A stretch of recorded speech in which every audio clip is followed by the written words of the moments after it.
Scholarship নিয়ে বিদেশে পড়ার মজাই আলাদা।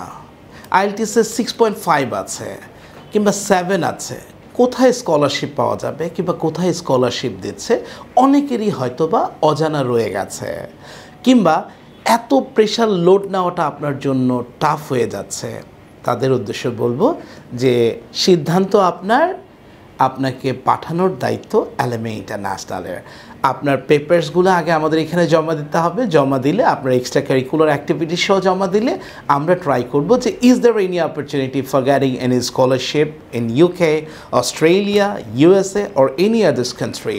তখন আমরা আপনাকে সাজেস্ট করব, স্যার এই কান্ট্রিতে গেলে আপনি এত পার্সেন্ট স্কলারশিপ পাচ্ছেন, ওই কান্ট্রিতে গেলে অত পার্সেন্ট স্কলারশিপ পাচ্ছেন, এই কান্ট্রিতে গেলে মালয়েশিয়াতে গেলে এত পার্সেন্ট স্কলারশিপ পাচ্ছেন, কিংবা কানাডাতে গেলে রেজিনাতে গেলে এত পার্সেন্ট স্কলারশিপ পাচ্ছেন। ওয়েদার সেটা হোক না 10% কিংবা 20% কিংবা 30%, বলতে তো পারবেন যে ইয়াস আমি স্কলারশিপ নিয়ে পড়াশোনা করতে যাচ্ছি।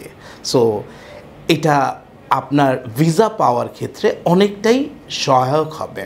সো এলএমএ ইন্টারন্যাশনাল একটা ফাইলকে নিয়ে প্রথমেই চেষ্টা করে যে স্কলারশিপ করানোর জন্য।